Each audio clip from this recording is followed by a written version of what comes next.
the very best portrait drawing pencils coming right up.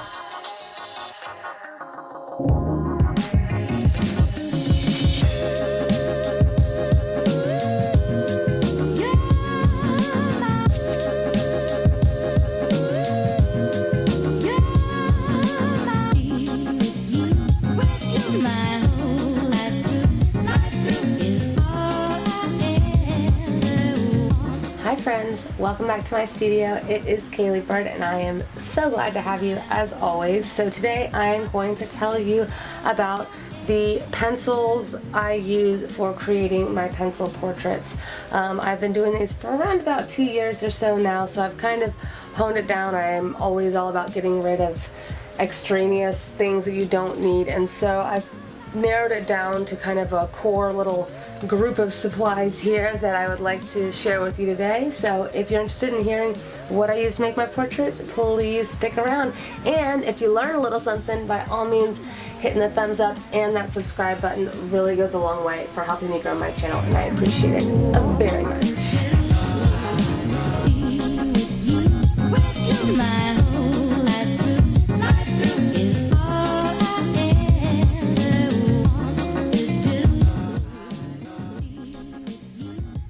Okay, so I would start off every drawing using my HB because that is kind of neutral. Hello. And this is what I do my initial sketches with. Now I honestly do my sketches really lightly, and they're kind of really hard to see, which is why you can see I'm kind of like scrunched in here with the camera angle. And honestly, on my normal videos, I don't even do this part because I have to do a lot of like this kind of thing and measuring and looking, and it just makes for very difficult filming. So I'm just going to kind of show you what I would do with this real briefly and quickly.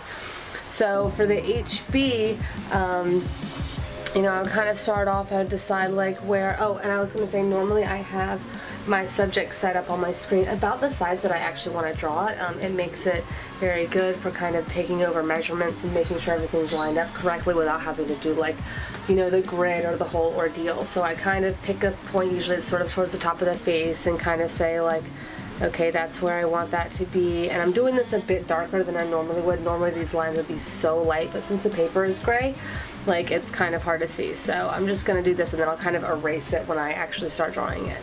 I mean filling in like the shading and stuff. So anyway, so that's where I would say the forehead is, and then I would kind of like come down and, you know, I mean usually I would kind of like guesstimate somewhere like as to where the chin or whatever is, and as you see I'm sitting here and I'll use the pencil to kind of check my work. You know, maybe I'll find like a few checkpoints here to here. You know, I'm not being super graceful here because like I said, normally if I was here by myself I'd be like on it here, but that's not going to be very helpful for you. So anyway, so you can kind of see, you know, I'll find a few basic points. I'll know that like, you know, she's going to come out a bit, comes out here.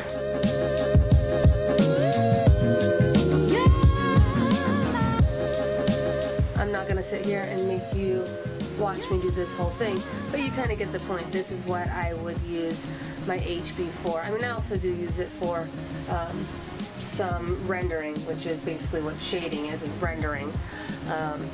But yeah, so you can kind of see that first example. So I'm going to stop this and just do this on my own because if I sit here and try to film it, it's going to make me crazy.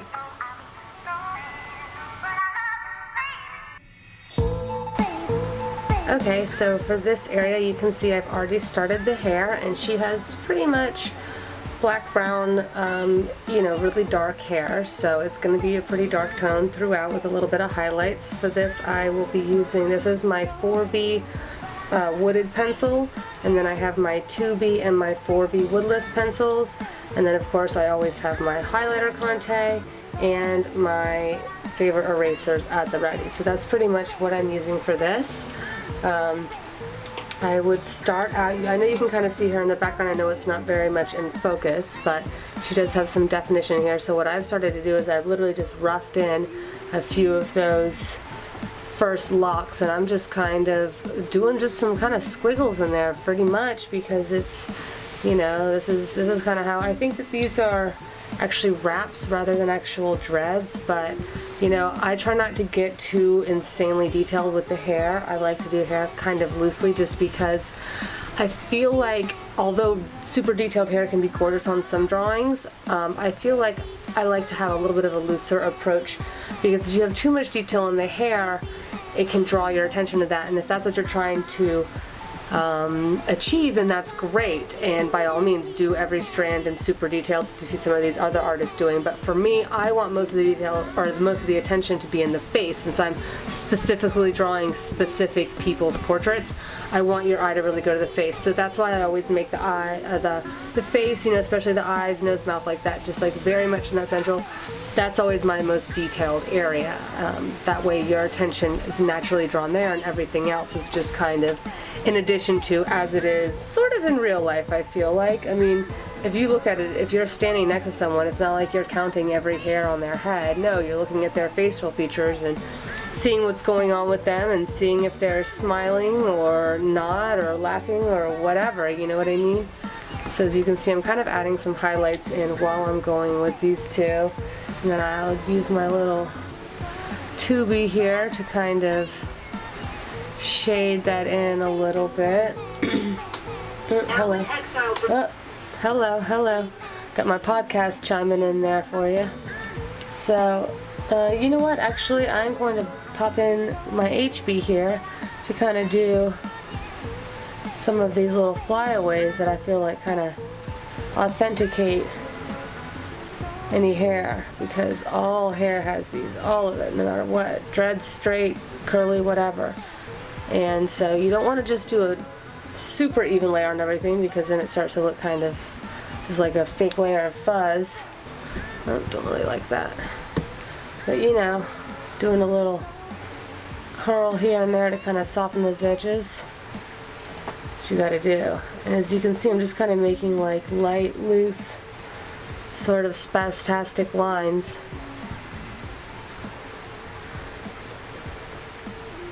All over the place, and slowly working it, working it, working it.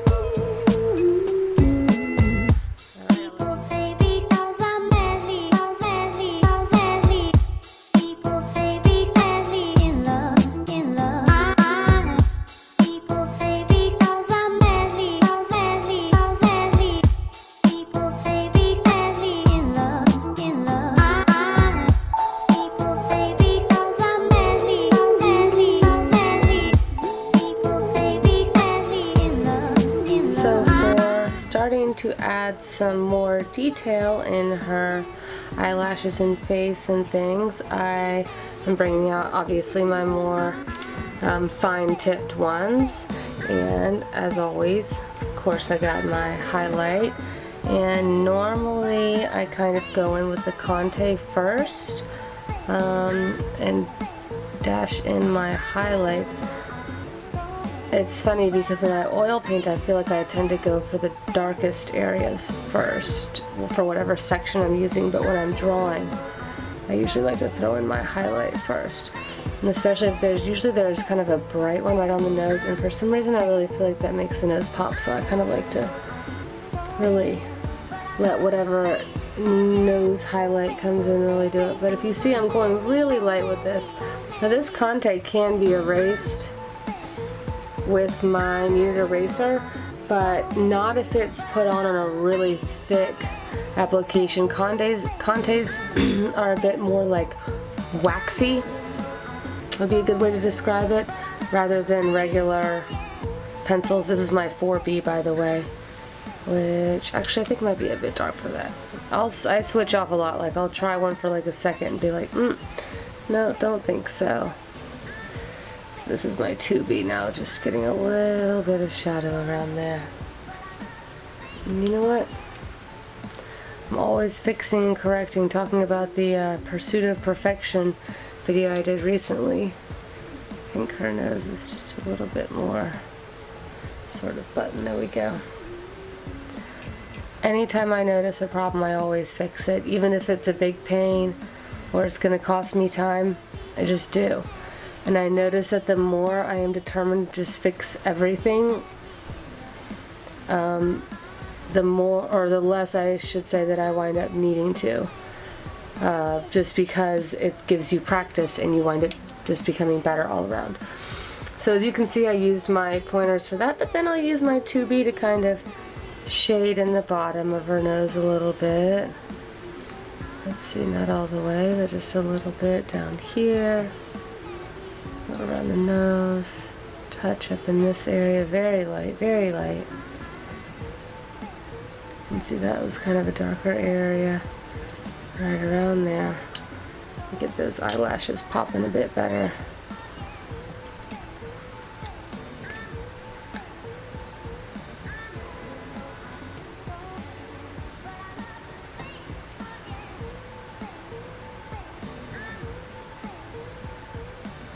Just a very gradual adding, sometimes taking away, mostly just adding.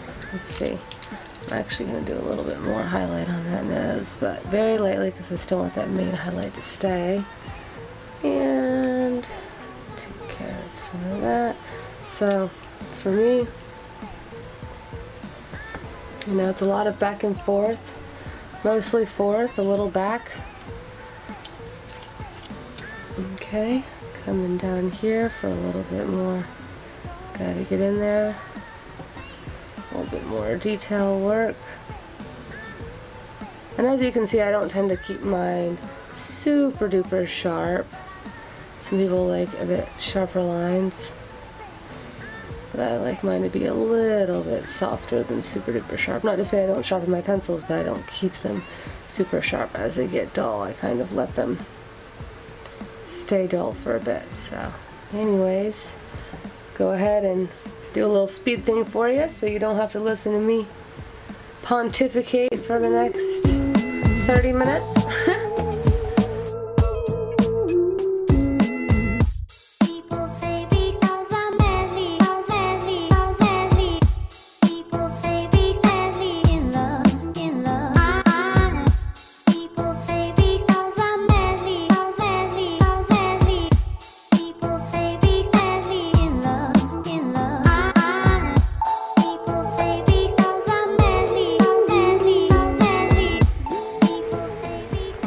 So I wanted to show you a quick little demo about how amazing a kneaded eraser can be, because obviously you can use it as a real eraser, you know, to get rid of something that's totally unwanted, but you can also use it to blot and make things a little lighter. So you see this beautiful little smile crease. I've done it too dark. She doesn't have like a stark wrinkle, it's just a little crease.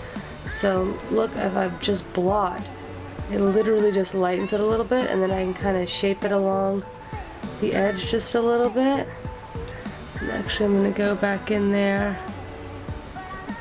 You know what, let me get a finer point for this. There we go. I'm going to go back in there, and I want it to be a little bit darker, but I don't want any kind of stark line. So this kneaded eraser is perfect for that kind of thing. Alright, I just want to show you my little mono eraser real quick. This is great for pulling out a little highlight here and there where you might have missed something. Like, I feel like that was a little bit brighter right there. And I also missed an earring right here. So for making like a specific little eraser area, you really can't beat that tiny point. Here we've got her earring coming back in. Let me give it a nice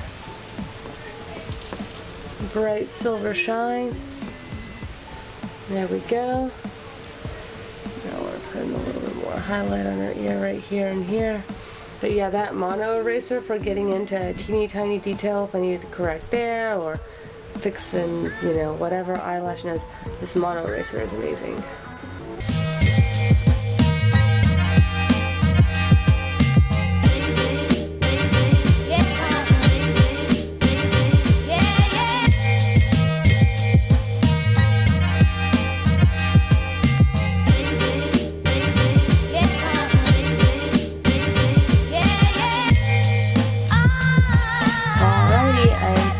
joining me today here in the studio. It is always marvelous to have you. Quick question, if you enjoy working on toned paper as well, what kind do you like? Is there a specific brand you like? Does it have tooth? Does it not? Is it smooth? I really love this gray paper for my pencil drawings, but I like other kinds of toned paper for my charcoal drawings and stuff. And I love, love, love to experiment with new materials and that kind of thing. So if you have like a brand or a type that you really like, please drop it in the comments below. I will totally check it out next time I'm at the art store, and I will think of you while I am doing it. As always, if you learned a little something today, please give me a thumbs up and maybe even subscribe, because that is huge for helping me grow my channel. And just thank you for being here. You're the best. Mwah. That's about all I've got today. I meant to say, yeah, if you want to jump on, I've got my little Birds of a Feather Insiders newsletter. Oh, look at that. It actually rhymes. Go ahead and jump on it. I've got a link down below.